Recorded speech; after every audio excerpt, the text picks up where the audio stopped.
Bienvenidos a este tercer video de bioquímica.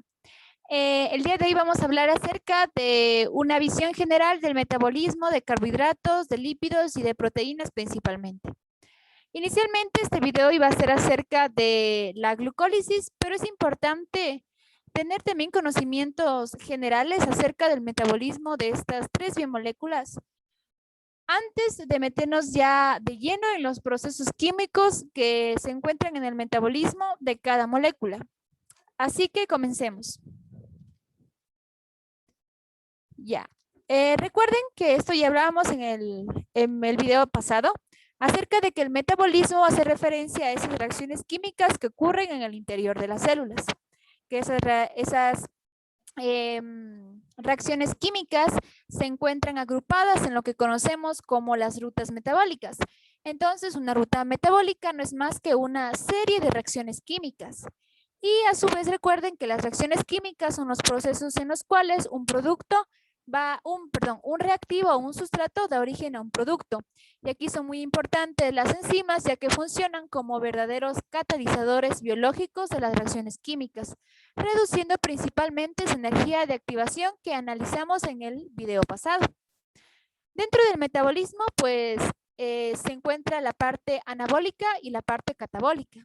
Entonces, todas las vías anabólicas del catabolismo son vías que buscan construir, sintetizar compuestos o moléculas, obviamente a partir de compuestos o moléculas más sencillas o más pequeñas.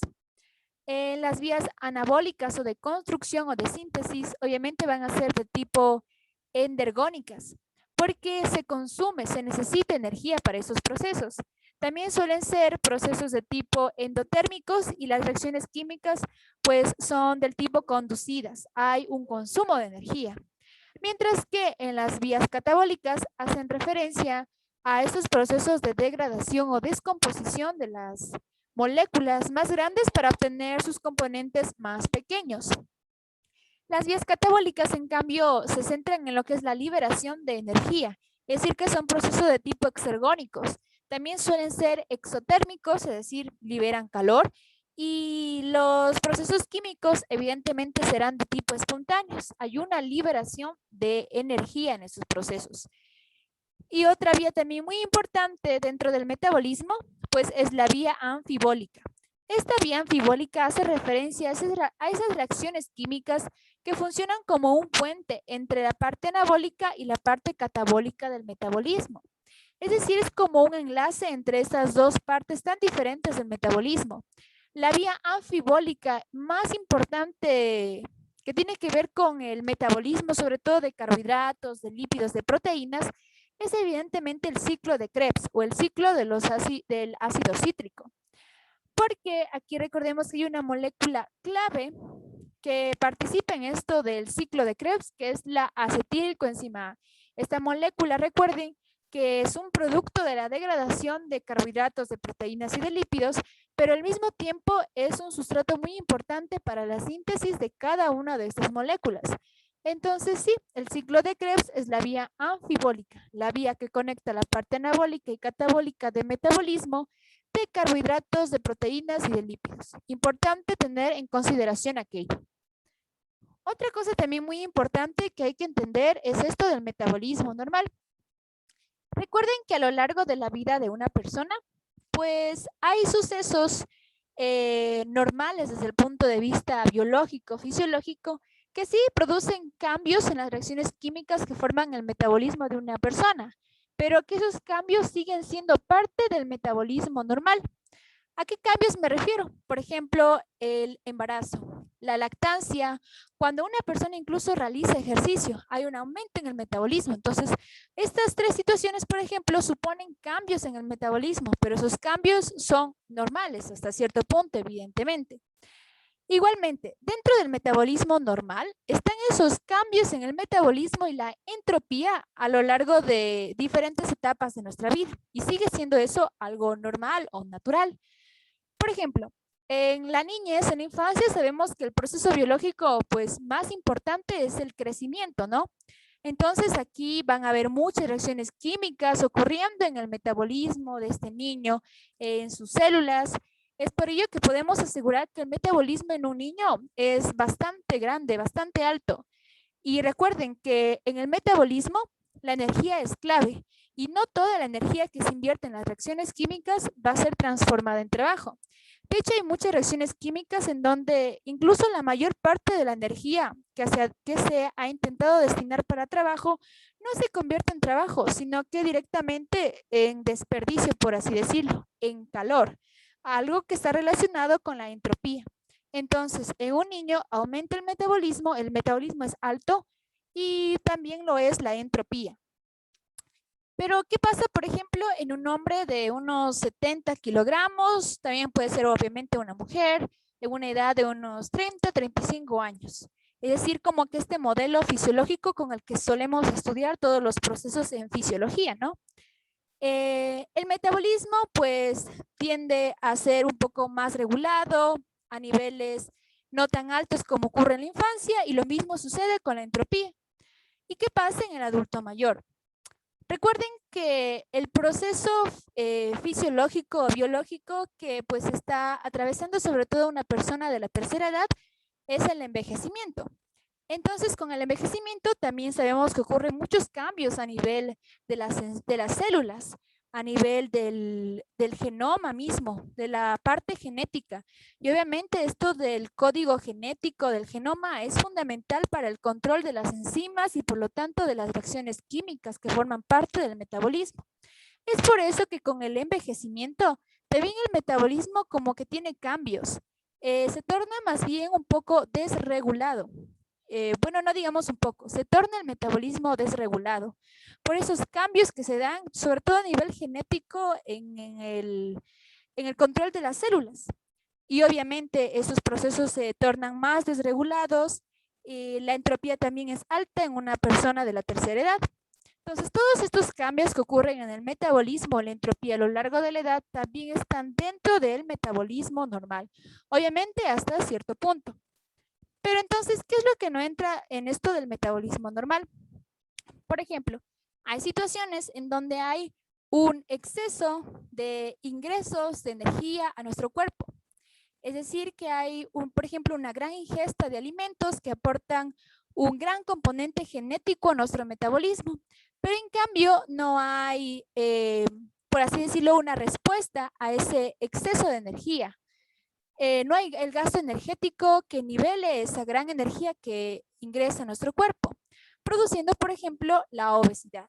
Entonces, esos cambios que evidentemente ocurren en el metabolismo a causa de ese exceso de ingreso de energía a nuestro cuerpo y que no es recompensado por igualmente gastos de esa energía lo suficientemente altos, ya no están dentro del metabolismo normal. Y un claro ejemplo de eso es la obesidad.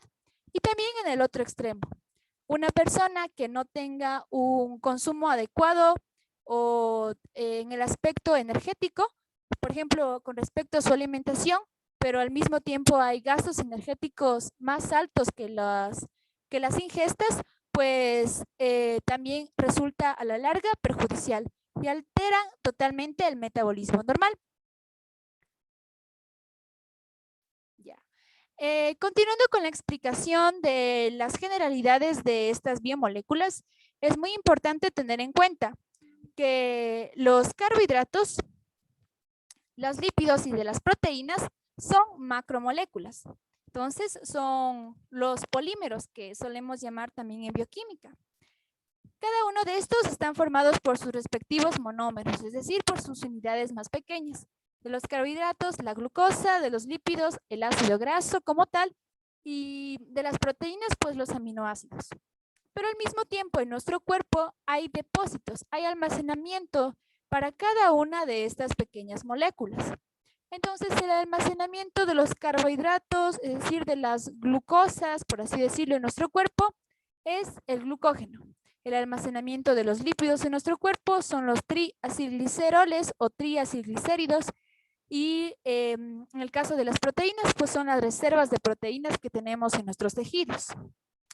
Entonces, nosotros podemos fácilmente deducir que si nosotros realizamos un proceso catabólico en el glucógeno, es decir, de degradación del glucógeno, a la final, ¿qué obtendremos? Pues glucosa, porque a la final El glucógeno está formado por unidades de glucosa que como que se enlazan, que forman enlaces entre sí. Y del mismo modo, un proceso anabólico de síntesis que involucre a la glucosa me va a ayudar a formar el glucógeno, que es la forma en cómo se almacena los carbohidratos en nuestro cuerpo. Y lo mismo puede ser aplicada a cada una de estas moléculas. El almacenamiento de los ácidos grasos son los triglicéridos, así que el catabolismo en estos me ayudará a obtener ácidos grasos libres. Y lo mismo con las reservas de proteínas para obtener finalmente aminoácidos. Una cosa también muy importante es que de entre los carbohidratos, los lípidos y las proteínas, quienes aportan mayor cantidad de energía para nuestro metabolismo son los carbohidratos. Aportan la energía en un nivel de unos 50-60% aproximadamente. De ahí siguen los lípidos que aportan con un 30-40% para la energía de nuestro metabolismo y las proteínas con un 10-15%.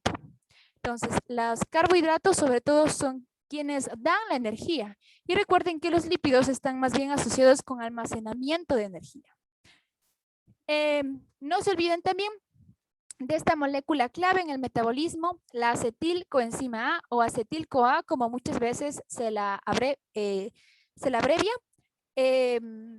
Y pues ya analizando ese principio que en videos anteriores mencionaba, de que tanto la degradación de carbohidratos, lípidos y proteínas al ser degradadas me van a dar origen a acetilcoenzima A y al mismo tiempo esta sirve de sustrato para la síntesis de cualquiera de estas moléculas, ya podemos entender lo que dice en esta imagen.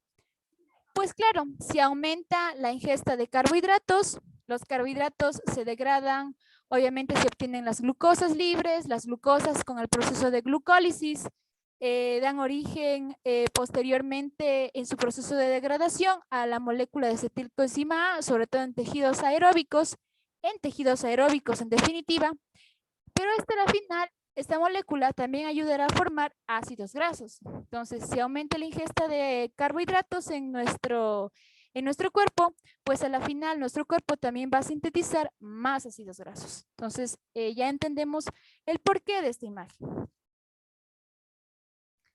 Ahora, vamos a ir hablando del metabolismo de cada una de las moléculas de manera más específica. Y comencemos con los carbohidratos. Bueno, recuerden que en el metabolismo de los carbohidratos, la molécula principal, el eje de todo lo que tiene que ver con este tema es el monómero de los carbohidratos, es decir, la glucosa. Entonces, la glucosa puede atravesar por cualquiera de estos procesos químicos cuando nosotros estudiemos el metabolismo de los carbohidratos. El proceso de degradación de la glucosa, pues es la glucólisis. La glucólisis y como producto final de la glucólisis se obtiene el piruvato.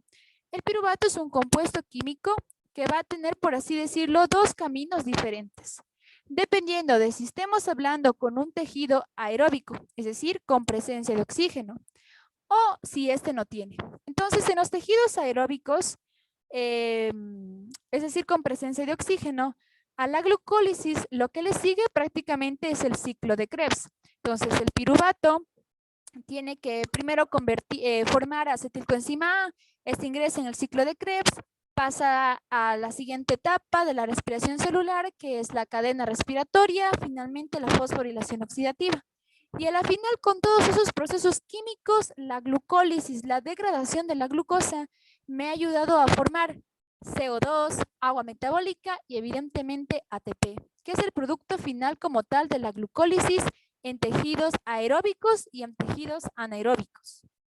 Pero en cambio, en los tejidos que no tienen oxígeno, es decir, anaerobios, el piruvato, que es el producto de la glucólisis, simplemente se transforma en lactato, como parte de la fermentación láctica.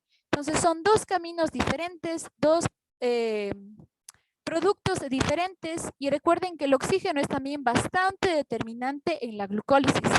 Es por eso que en los tejidos aeróbicos, a la final, con todos esos procesos químicos que les mencioné, hay una producción de energía de unos 36 ATP, pero en cambio, sin oxígeno solamente se producen a la final 2 ATP. Entonces, es muy determinante la presencia de oxígeno. Y esto a breves rasgos es lo que involucra la glucólisis. Otro proceso químico dentro del metabolismo de los carbohidratos que involucra pues a la glucosa es, bueno, la gluconeogénesis. La gluconeogénesis es la formación de moléculas de glucosa. Y los sustratos que suelen utilizarse para la gluconeogénesis no son compuestos relacionados con carbohidratos, sino que son muy diferentes. Por ejemplo, algunos aminoácidos, el mismo piruvato, que es el producto de la degradación de la glucosa en la glucólisis, e incluso también el lactato. Esos sustratos que no son carbohidratos en esencia ayudan a formar moléculas de glucosa mediante el proceso de gluconeogénesis. Otro proceso químico relacionado con la glucosa es la vía de la pentosa fosfato o esta famosa vía conocida como el shunt de las pentosas. Pues la vía de la pentosa fosfato se considera que es como una derivación, como algo que se sale de la glucólisis, una vía alternativa, por así decirlo. Y con la vía de la pentosa fosfato, se utiliza obviamente glucosa, pero lo que se intenta producir aquí son ácidos grasos por una parte y nucleótidos como ARN, ADN. Entonces, a partir de la glucosa y a partir de esta ruta metabólica, se ha producido incluso ácidos grasos y nucleótidos. Entonces, de esa manera entendemos cómo es que se integran las biomoléculas orgánicas entre sí. Otro proceso que involucra la glucosa es la glucogénesis. Recuerden que la glucogénesis es la formación de glucógeno, muy diferente a lo que es la gluconeogénesis. Y esta formación de glucógeno se da sobre todo a nivel del músculo esquelético y por supuesto en el hígado. La glucogénesis entonces no es más que ese almacenamiento, ese depósito de carbohidratos de glucosa que había hablado anteriormente. Y obviamente si hay un proceso de glucogénesis, debe haber un proceso de glucogenólisis, es decir, la degradación de este glucógeno cuando yo necesite glucosa libre en mi sangre. Todo eso obviamente regulado por distintas hormonas. Recuerden que en el proceso de la glucólisis y en tejidos aeróbicos, lo que seguía la glucólisis pues prácticamente era el ciclo de Krebs. Y en el ciclo de Krebs se necesita pues esta molécula importante que es la acetilcoenzima A. Y esa molécula de acetilcoenzima A ya habíamos visto que también es importante para la síntesis de las otras biomoléculas. Gracias a la acetilcoenzima A, que es parte de esto de la glucólisis, en tejidos aeróbicos se van a sintetizar también ácidos grasos, el colesterol e incluso esto de los cuerpos cetónicos. Y con los esqueletos de carbono, que están también involucrados en el ciclo de Krebs, que es lo que sigue la glucólisis en tejidos aeróbicos, también se pueden formar lo que son aminoácidos. Entonces, miren cómo a partir de la glucosa han pasado bastantes procesos químicos, no solo relacionados con carbohidratos.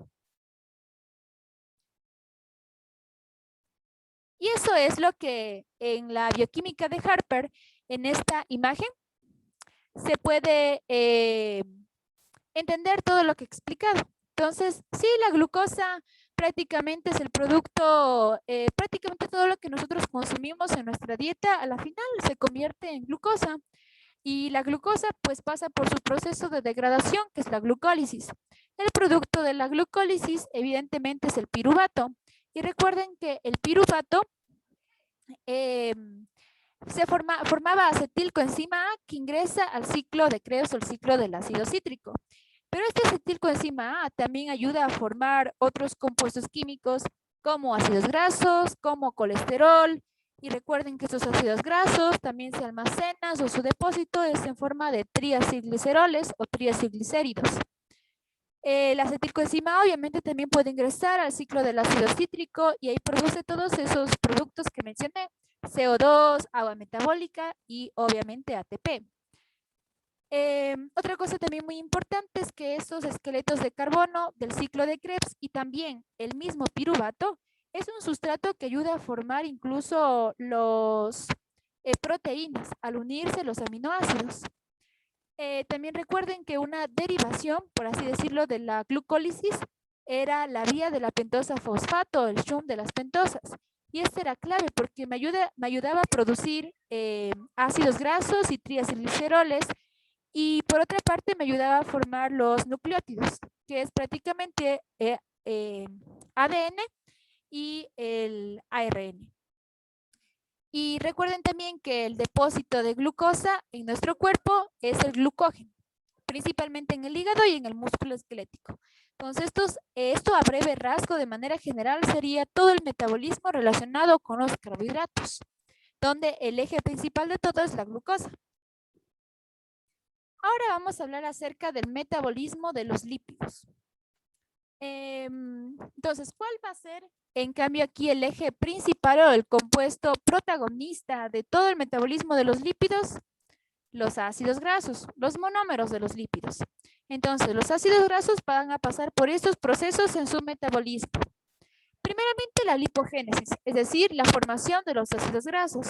Ya vimos en la anterior imagen, con la explicación de los carbohidratos, que la acetilcoenzima A, que entra en el ciclo de Krebs, es clave para la formación de ácidos grasos, para el colesterol, para cuerpos cetónicos. Entonces, sí, la lipogénesis necesita como sustrato fundamental la acetilcoenzima A, y así se formarán ácidos grasos. El proceso contrario a la lipogénesis vendría a ser la beta-oxidación, que no es más que la degradación de los ácidos grasos. Entonces, la beta-oxidación de los ácidos grasos es la degradación del ácido graso. Y adivinen qué, también en la degradación del ácido graso se va a obtener acetilcoenzima A. Y esta acetilcoenzima A ya vimos que puede dar origen a más ácido graso, colesterol y a los cuerpos cetónicos. Y esto también nos ayuda a entender por qué cuando consumimos muchos ácidos grasos, cuando hay una gran oxidación de estos en nuestras células, también aumenta los cuerpos cetónicos en nuestra sangre y por lo tanto ese estado de cetoacidosis. Porque la acetilcoenzima A es un producto de la beta-oxidación de los ácidos grasos y esa misma acetilcoenzima A ayuda a formar cuerpos cetónicos en el hígado. Otro proceso relacionado con los ácidos grasos es la esterificación, que a breves rasgos me ayudará a formar triacilgliceroles, es decir, los depósitos de los lípidos de los ácidos grasos en nuestro cuerpo. Y el otro fenómeno, pues, sería la lipólisis, que sería en cambio la degradación de los triacilgliceroles, sobre todo a cargo de una enzima muy importante que es la lipasa, para que así obtengamos ácidos grasos libres. Todo esto, repito, regulado por las hormonas, que es algo que ya vamos a hablar al final. Entonces, lo que he comentado es básicamente lo que se explica en esta imagen, igualmente de bioquímica de Harper, la edición 31. Este video está basado principalmente de este libro. En donde tenemos, sí, a los ácidos grasos. Recuerden que el proceso de esterificación me ayuda a formar sobre todo triacilgliceroles o triacilglicéridos. Y al mismo tiempo, la lipólisis de estos pues nos ayudan a formar ácidos grasos libres. Obviamente en la dieta también consumimos los ácidos grasos, pero al mismo tiempo hay un proceso de creación en nuestro cuerpo de estos ácidos grasos a partir de la acetilcoenzima A mediante el proceso de lipogénesis. Y al mismo tiempo la oxidación, la degradación de los ácidos grasos es la beta-oxidación, y esta a la final me ayuda a obtener más acetilcoenzima A. Y esta acetilcoenzima A ayuda a formar, sí, cuerpos cetónicos mediante este proceso que se conoce como cetogénesis, ayudar a formar colesterol, sí, a través del proceso de la colesterogénesis. Y una cosa también importante, el colesterol, si como ya sabemos o como aprenderemos, es también muy importante para la síntesis de las hormonas esteroideas. Por ejemplo, las hormonas sexuales, estrógenos, progesterona. Entonces, inclusive por la beta-oxidación de los ácidos grasos, la obtención de acetilcoenzima A y la fabricación a partir de esta molécula de colesterol, a la final también puedo formar hormonas esteroideas. Y recuerden que la acetilcoenzima A no solo es producida por los ácidos grasos en su degradación, sino que también de los carbohidratos, de las proteínas, de los aminoácidos. Y el acetilcoenzima A pues también va a ingresar al ciclo del ácido cítrico, al ciclo de Krebs, y al final obtener esos compuestos químicos como resultado de la respiración celular. Eso con los lípidos. Y finalmente el metabolismo de las proteínas. Para estudiar el metabolismo de las proteínas, pues tendré que tener en cuenta que el eje principal, el protagonista del metabolismo de las proteínas son los aminoácidos, los monómeros de las proteínas. Y los aminoácidos pueden pasar por estos procesos químicos en su metabolismo. Ya. Entonces, en primer lugar, un proceso de transaminación. El proceso de transaminación prácticamente es como el proceso en el que se fabrican aminoácidos en nuestro cuerpo. Pero aquí hay que tener en cuenta una cosa muy importante. Los aminoácidos se dividen clásicamente en dos grupos. Los aminoácidos esenciales o indispensables, aquellos que de verdad nuestro cuerpo no produce, así que hay que consumirlos en la dieta.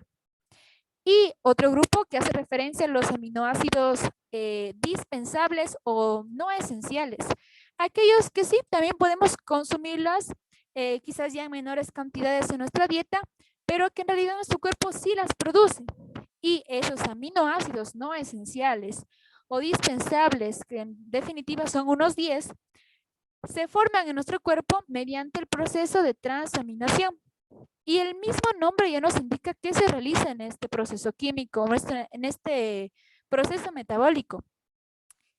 A los aminoácidos en este proceso se van a formar a partir de los grupos aminos de otros aminoácidos. Por eso el término de transaminación.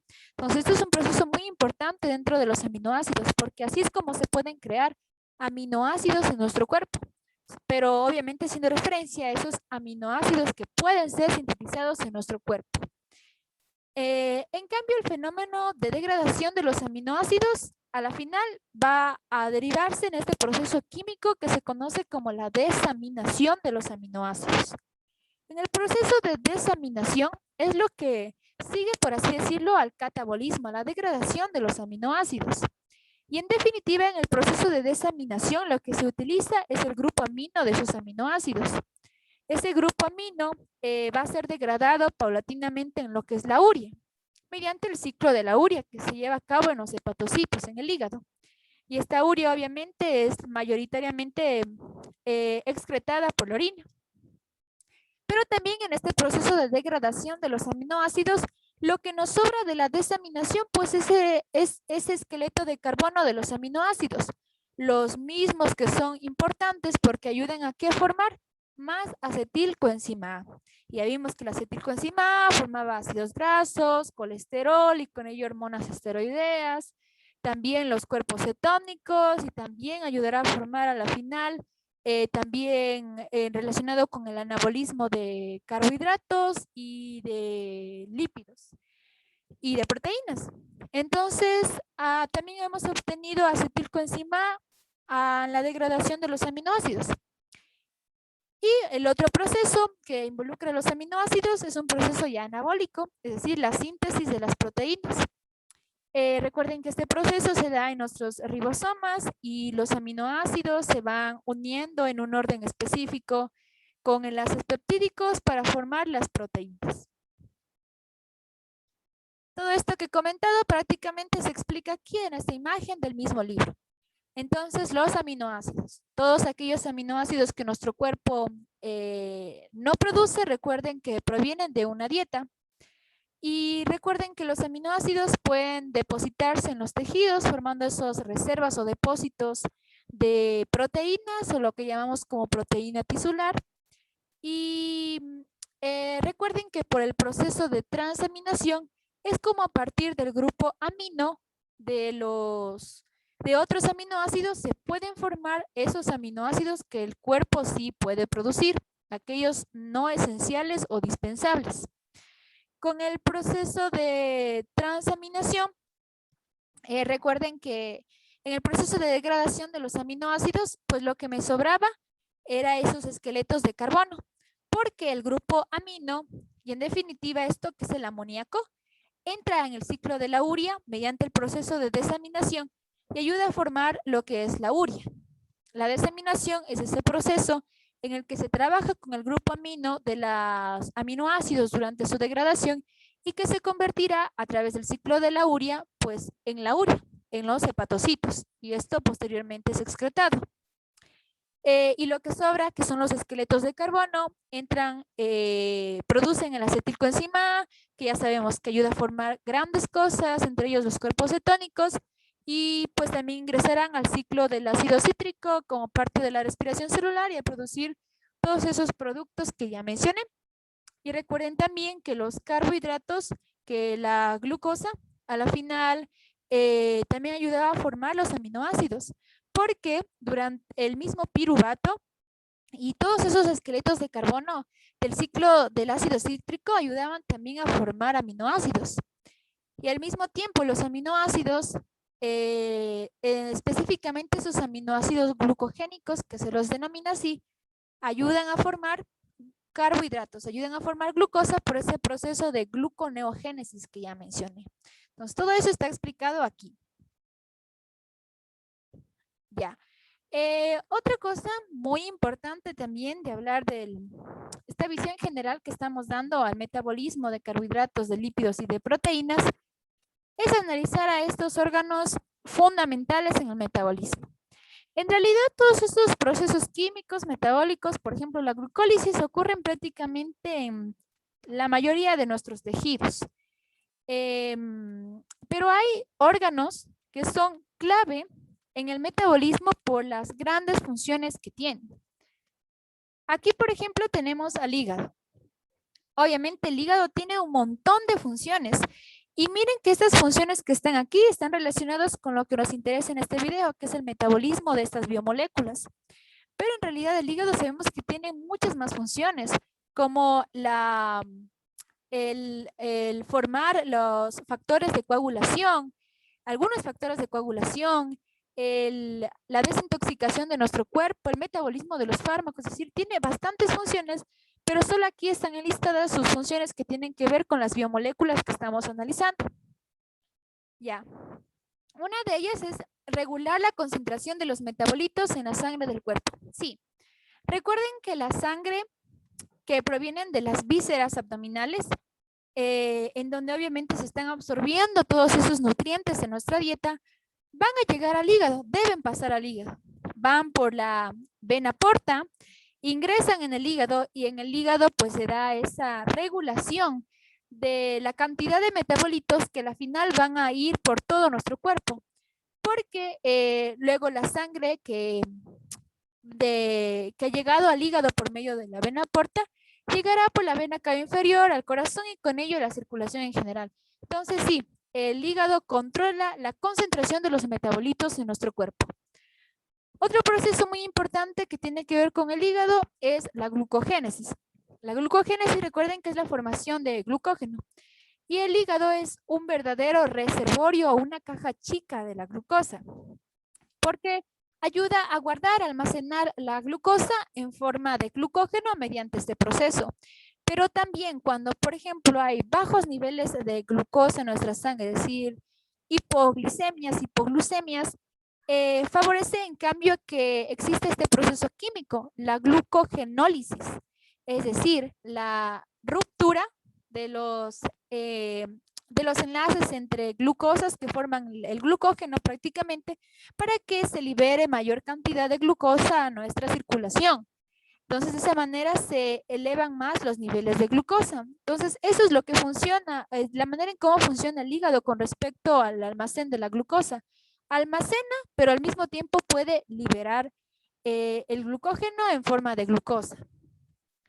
Otro proceso también importante es la lipogénesis. En el hígado también hay el almacén, hay reservas de los lípidos, de los ácidos grasos. Y recuerden que todos estos procesos en sí también están regulados por las hormonas, que ya vamos a hablar más adelante. Otro proceso importante en el hígado es la gluconeogénesis. En el hígado recuerden que se forma también glucosa. Y recuerden que esta gluconeogénesis no se da por compuestos de tipo carbohidratos, sino que por sustratos como el piruvato, como el lactato, entre otros. También el hígado ayuda a producir esas proteínas plasmáticas muy importantes, como por ejemplo la albúmina. Aquí también se encuentra esto de la transferrina, transferrasa, la alfa-globulina, beta-globulina y otras más, ¿no? Y otro proceso importante en el hígado es la desaminación de los aminoácidos. Sí, recuerden que el proceso de desaminación era cuando al grupo, es el proceso como de degradación de ese grupo amino de los aminoácidos, que va a formar la urea, a través del ciclo de la urea que sí sucede en el hígado. Y la cetogénesis, el hígado es quien fabrica los cuerpos cetónicos en nuestro cuerpo. ¿Cuál es el sustrato fundamental para formar cuerpos cetónicos? Acetilcoenzima A. Y ya vimos que prácticamente la acetilcoenzima A se forma en el metabolismo, ya sea de ácidos grasos, ya sea de aminoácidos o de la misma glucosa. Entonces son muchas, estas son funciones que tiene el hígado en relación con estas moléculas, sin que incluso podríamos nombrar más. Pero estas son las fundamentales. Con respecto a los riñones, obviamente el riñón también controla la concentración de metabolitos. Recuerden que en el riñón pues se da este proceso de filtración glomerular, hay procesos de reabsorción, procesos de secreción y a la final pues la fabricación de la orina y la excreción de muchos metabolitos que no necesitamos, la reabsorción de aquellos que sí necesitamos, entonces sí, los riñones definitivamente también contribuyen a regular la concentración de los metabolitos, que también son muy importantes en el metabolismo. Y la gluconeogénesis, al igual que en el hígado, los riñones también pueden fabricar glucosa. Hablemos ahora del músculo esquelético. El músculo esquelético, pues recuerden, es aquí donde se encuentra la mayor cantidad de esta proteína tisular, el depósito de los aminoácidos, así que sí, el músculo esquelético es un almacén de aminoácidos. La glucogénesis, sí, los músculos, así como en el hígado, son reserva de glucosa, es decir, se encuentra el glucógeno. Y a la final el hígado también puede utilizar la glucosa, es decir, que también habrá procesos de glucogenólisis. Pero esa glucosa que se almacena en los músculos esqueléticos es más para el uso como tal del músculo esquelético y no se libera a la circulación, como sí lo hace el hígado. Entonces eso es importante que diferenciemos. Ya, ahora con respecto a las vísceras, al intestino. Bueno, en el intestino, sobre todo en el intestino delgado, recuerden que también sucede esto de la lipólisis, es decir, la destrucción de los lípidos para obtener aquellos ácidos grasos. Principalmente la degradación de los ácidos grasos se da en el intestino delgado. Y aquí también se empaquetan esos ácidos grasos que van por nuestra circulación en kilomicrones, que es algo que ya hablaremos en un próximo video. Entonces también son importantes funciones que se realizan en el intestino. Y aquí tenemos al tejido adiposo, que recuerden que es la reserva de energía de nuestro cuerpo prácticamente, porque aquí es un almacén de los ácidos grasos en forma de trías y gliceroles, como ya mencionamos. Y al mismo tiempo, cuando se necesita ácidos grasos libres en nuestro cuerpo, cuando se necesita utilizar esos ácidos grasos como fuente de energía, lo cual es controlado por algunas hormonas, también se fomenta la lipólisis, la destrucción de esos depósitos de ácidos grasos para que se liberen de forma independiente, por así decirlo. Ya, otra cosa muy importante es también analizar qué procesos químicos se dan en cada organelo de las células. Es decir, analizar más bien a un nivel subcelular, como se lo llama en la bioquímica de Harper. Las mitocondrias. Bueno, en las mitocondrias suceden una gran cantidad de procesos químicos dentro del metabolismo de estas biomoléculas que son también muy importantes. El ciclo de Krebs, la cadena respiratoria, la fosforilación oxidativa. Todos estos pasos son lo que sigue a la glucólisis en los tejidos aeróbicos como parte de la respiración celular.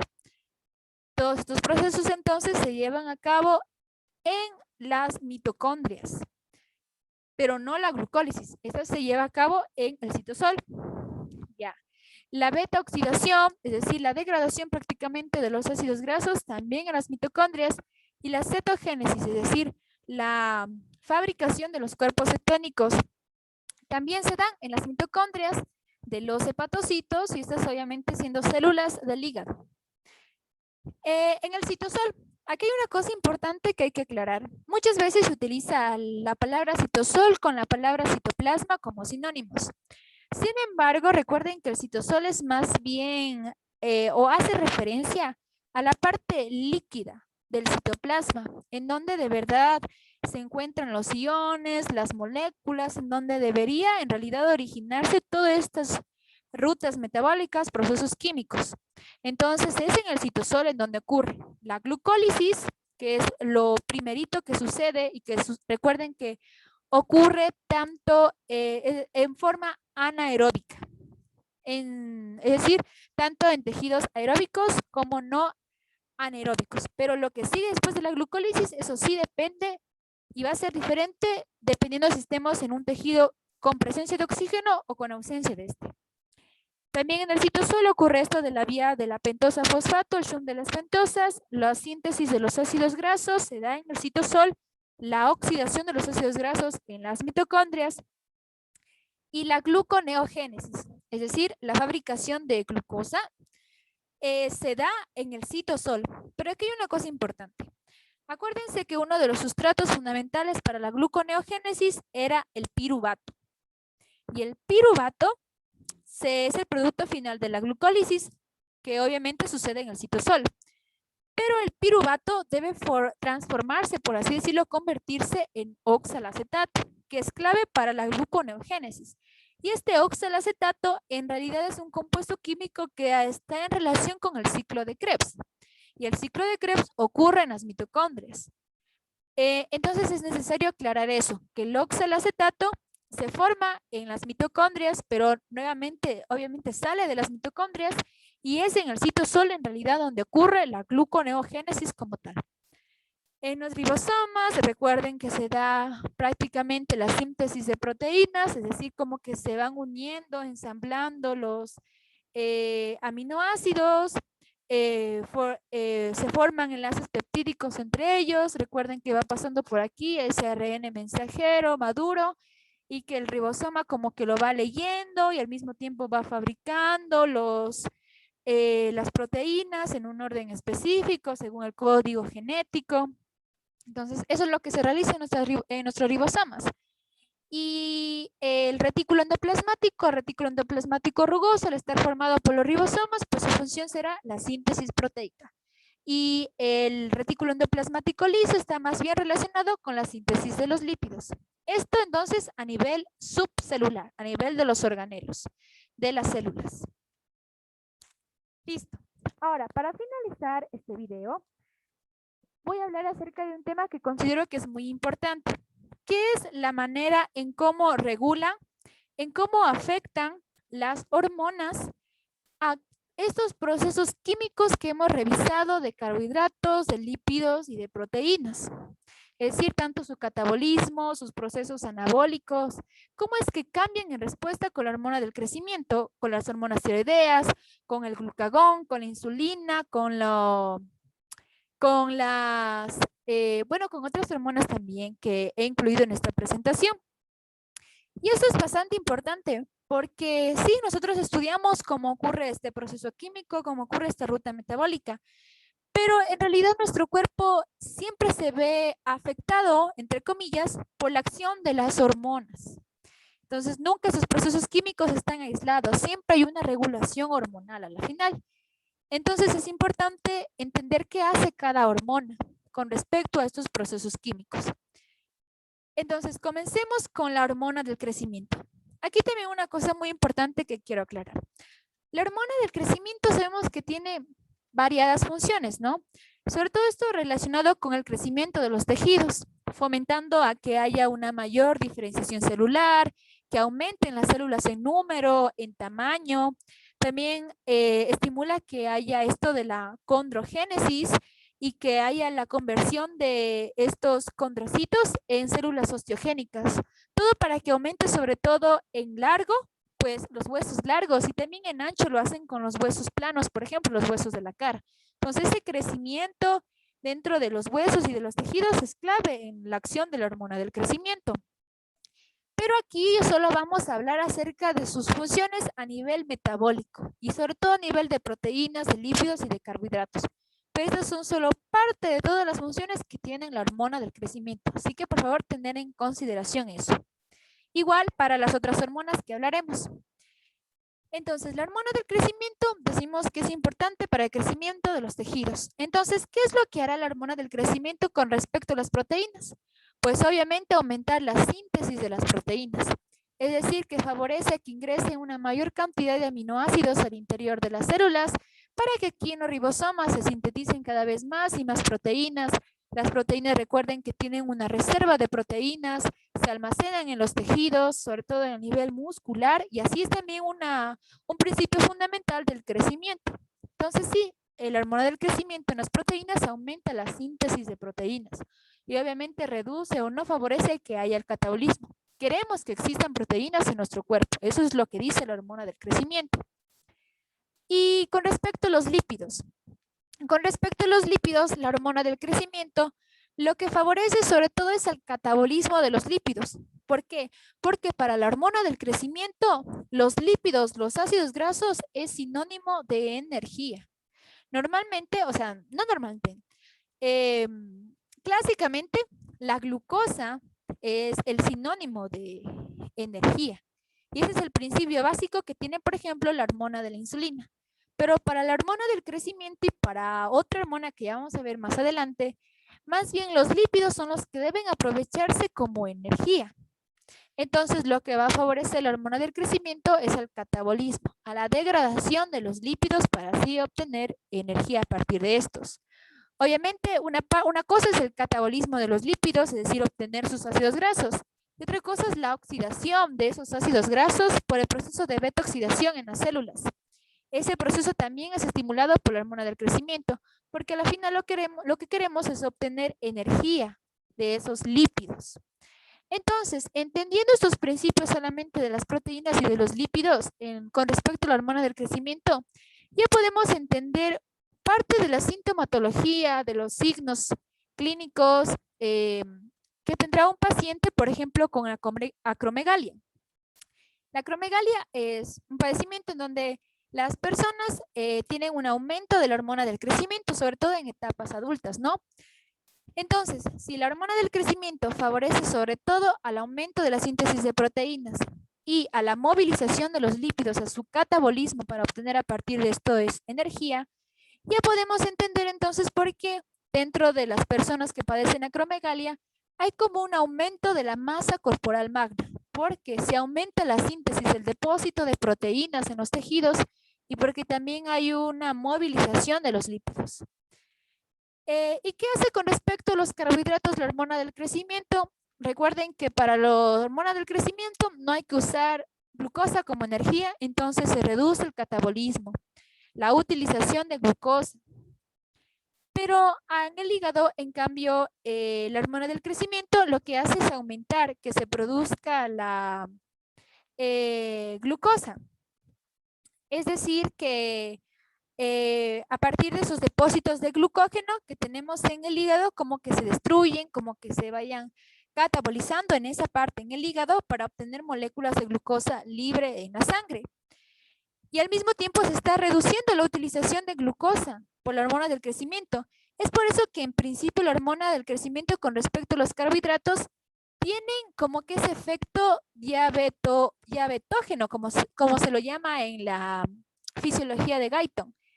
Sí, porque a la final lo que hace la hormona del crecimiento es aumentar mucho los niveles de glucosa en la sangre, la glicemia. Y obviamente en términos normales, no patológicos, cuando hay enfermedad, en compensación de ello se empieza a secretar también insulina, porque la insulina empieza a secretarse cuando aumentan los niveles de glucosa en la sangre. Pero ¿qué pasa cuando hay un exceso de hormona del crecimiento? Por ejemplo, en el paciente que tiene acromegalia. Aumenta mucho, se reduce mucho la utilización de la glucosa por las células, pero al mismo tiempo el hígado está produciendo, liberando mucha glucosa de sus depósitos. Así que la insulina no basta para satisfacer toda esa glucosa que hay en la sangre. Entonces se presenta algún tipo de resistencia a la insulina y por lo tanto también la sintomatología de la diabetes de tipo 2, lo cual también puede presentar la persona que tiene acromegalia. Muy bien, eso es lo que tenemos que analizar de la hormona del crecimiento. Ahora hablemos de las hormonas tiroideas. Las hormonas tiroideas sin duda son sinónimo de metabolismo. es clásico decir que las hormonas tiroideas sí, lo que favorecen es el metabolismo de proteínas, de lípidos, de carbohidratos. Y como veremos, sí, favorecen al metabolismo en las distintas etapas, es decir, tanto catabolismo como anabolismo de proteínas, de lípidos, de carbohidratos. Es decir, no hay una distinción tan específica como sucede en la hormona del crecimiento. Pero sí hay unas cosas importantes que tenemos que tomar en cuenta aquí.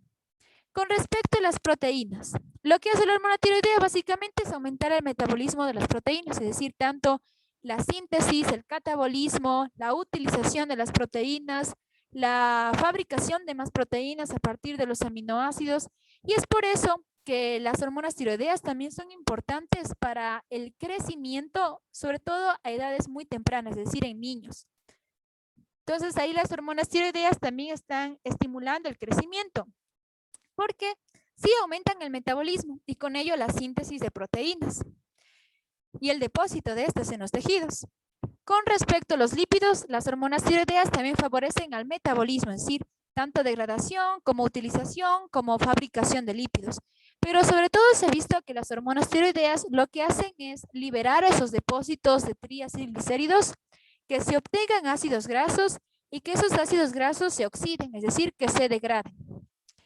Es decir, que se da también mucha importancia a la utilización de los ácidos grasos como fuente de energía.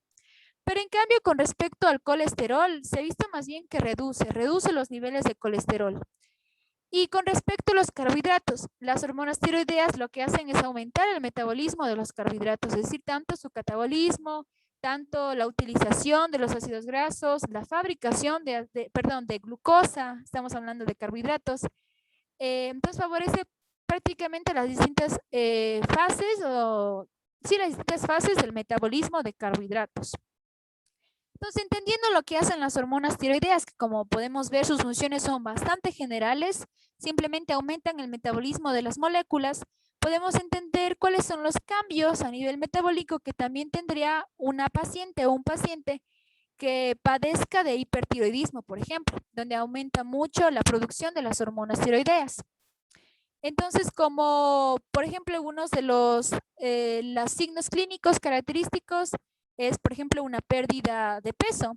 Sí, porque a la final se están siempre liberando ácidos grasos de los depósitos de triacilglicéridos de las personas que padecen esta enfermedad y también encontrándose niveles bajos de colesterol y un metabolismo obviamente aumentado, tanto para proteínas, lípidos como carbohidratos. Recuerden, nuevamente hago énfasis que las hormonas tiroideas, estas son sus funciones metabólicas, que son muy importantes. Pero la hormona tiroides también tiene muchas más funciones. Por ejemplo, es muy importante para el desarrollo del sistema nervioso durante la etapa fetal e incluso en los primeros años de vida. Recuerden que las hormonas tiroideas también son importantes para el crecimiento, como ya vimos, y para acelerar la frecuencia cardíaca, para estimular al sistema nervioso central y muchas más funciones, pero las que hemos hablado aquí es sobre todo a nivel metabólico. Ya, la siguiente hormona es el cortisol. El cortisol también es una hormona que es prácticamente sinónimo de metabolismo. Recuerden que el cortisol también tiene funciones como, por ejemplo, liberarse en estos momentos de estrés, tanto a nivel físico, mental, se libera cortisol. Cuando nos levantamos, se libera también cortisol. Levantamos, me refiero a despertarnos. También recuerden que el cortisol es un potente antiinflamatorio, es decir, que como que reduce estos procesos de inflamación, si es que ya se están produciendo, hace como que la inflamación acabe rápido y que de una pasemos a la fase de cicatrización. Y con respecto a los procesos que aún recién inician con la inflamación, como que el cortisol lo detiene, es un potente antiinflamatorio. Pero todas esas funciones no las vamos a comentar aquí, vamos a referirnos solo a nivel metabólico. Ya, entonces comencemos con los carbohidratos. El cortisol, al igual que como ocurría con la hormona del crecimiento, para el cortisol, los lípidos, los ácidos grasos son sinónimo de energía. Entonces no se quiere utilizar mucho la glucosa con estas hormonas, Por ello es que la función del cortisol con respecto a los carbohidratos van a ser contrarios a lo que hace la insulina. Recuerden que la insulina hace que se utilice la glucosa. En cambio, en el cortisol no se quiere la glucosa, entonces no va a haber esto de la utilización de la glucosa, no se favorece obviamente el catabolismo de la glucosa, es decir, a la glucólisis, tampoco se favorece a que haya depósitos de glucosa en el hígado, que es algo en cambio que sí favorece la insulina, pero lo que el cortisol hace con respecto a los carbohidratos sería más bien la gluconeogénesis, es decir, a la formación de glucosa en nuestro cuerpo. Sí, a la formación de glucosa y a la liberación de esta a la circulación en general, es decir, a elevar como los niveles de glicemia. Algo muy contrario y muy diferente a lo que hace la insulina. Entonces, esto es clave. Con respecto a los carbohidratos, el cortisol hace lo contrario a la insulina. Favorece sobre todo la gluconeogénesis y reduce totalmente la utilización de la glucosa.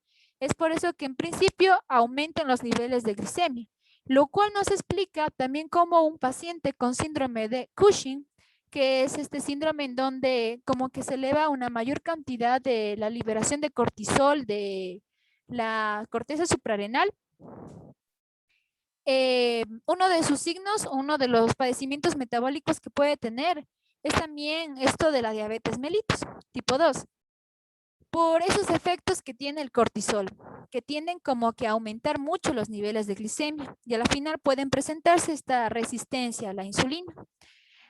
Con respecto a las proteínas, recuerden que el cortisol lo que hace con respecto a los carbohidratos es gluconeogenia, formar glucosa a partir de esos componentes o elementos de tipo no carbohidratos que ya mencionamos.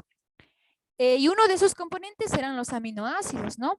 Entonces, ¿qué es lo que favorece el cortisol con respecto a las proteínas?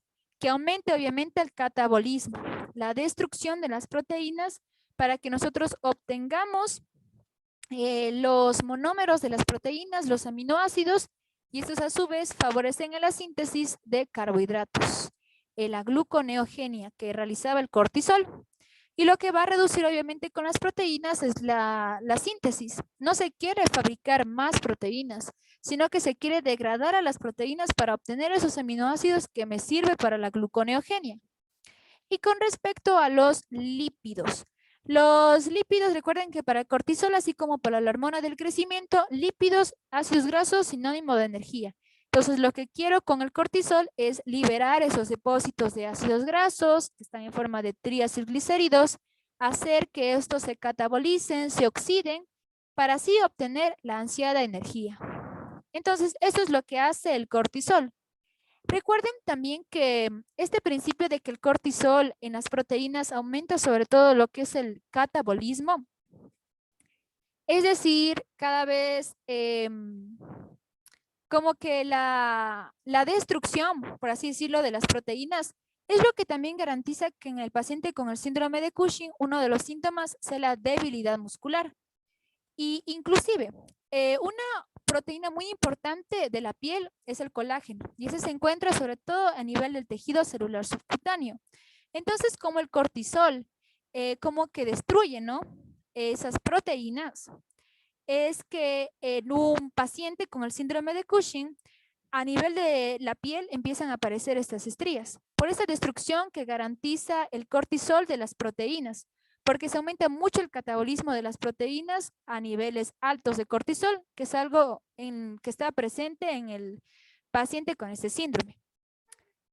Con respecto a los lípidos, ya mencionamos, y eso básicamente. Eso es lo que tenemos que comentar del cortisol. Ya, tenemos aquí en cambio al glucagón. Ya, con respecto al glucagón, esta hormona sobre todo hace, o entre sus funciones se encuentran, son totalmente contrarias o diferentes a la insulina. En el glucagón, sobre todo, estas son las funciones que tiene en realidad, son funciones netamente metabólicas en el glucagón. Ya, entonces decíamos que las funciones del glucagón son sobre todo contrarias a lo que hace la insulina. La insulina me ayuda a utilizar la glucosa y también favorece a que aumenten los depósitos de glucosa en el hígado, es decir, se forme glucógeno. Entonces, la insulina reduce los niveles de glucosa en la sangre. El glucagón favorece que aumenten los niveles de glucosa en la sangre. Entonces, con respecto a los carbohidratos, ¿qué es lo que va a favorecer el glucagón? Que aumente la glucogenólisis. Claro, que aumente la destrucción de los depósitos de glucosa, de glucógeno, para que se libere una mayor cantidad de glucosa hacia la sangre. También, obviamente, el fenómeno de la gluconeogénesis, es decir, que se forme más glucosa a partir de compuestos que no sean carbohidratos. A la final, estos dos procesos que favorecen el glucagón, lo que hace es que suban los niveles de glucosa en la sangre, ¿no es cierto? Algo que también originaba el cortisol o la hormona del crecimiento. Entonces, esto es prácticamente lo que hace el glucagón con respecto a los carbohidratos, lo contrario a la insulina. Con respecto a las proteínas y a los lípidos, lo que hace el glucagón sobre todo es favorecer a su catabolismo, es decir, a la degradación. ¿Por qué? Porque, miren, el glucagón con respecto a los carbohidratos hace que aumente la gluconeogénesis. Uno de los sustratos para formar glucosa son ciertos aminoácidos. Y obviamente también ese acetilcoenzima A, que también es producto de la degradación de proteínas y de lípidos. Entonces, si yo aumento el catabolismo de proteínas y de lípidos, también obtendré los sustratos suficientes para esto de la gluconeogénesis, que es lo que realiza el glucagón. Así que tiene mucho sentido. El glucagón favorece el catabolismo, a la degradación, a la descomposición, por así decirlo, de proteínas y de lípidos, pero en cambio con los carbohidratos favorece a que suba sobre todo los niveles de azúcar en la sangre, de glucosa. Y por último, y para finalizar este video, tenemos a la insulina. La insulina, recuerden que es una hormona que tiene funciones que están sobre todo relacionadas con el metabolismo sobre todo de carbohidratos, pero también de lípidos y de proteínas. Recuerden que la insulina también tiene funciones con respecto al crecimiento, por ejemplo, que bueno, es algo que ya les voy a mencionar más adelante. Ya, entonces, ¿qué va a hacer la insulina con respecto a los carbohidratos? Ya vimos que la insulina es prácticamente una de las pocas hormonas que me ayudan a que se utilice la glucosa.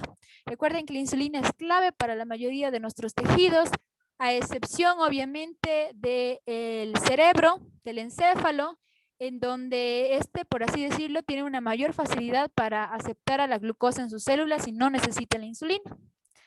Entonces, la insulina es la llave que me ayuda a que ingrese glucosa a las células. Entonces, ¿qué es lo que favorece la insulina con respecto a los carbohidratos? A que se utilice la glucosa, a que ingrese la glucosa. Obviamente favorecerá también a que haya la degradación de la glucosa, la glucólisis y todo lo que sigue.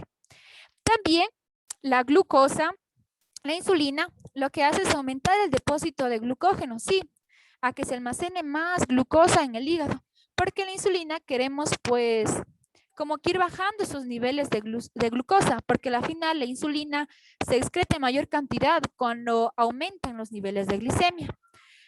Este exceso también de glucosa que puede haber en nuestro cuerpo, por ejemplo, cuando consumimos bastante,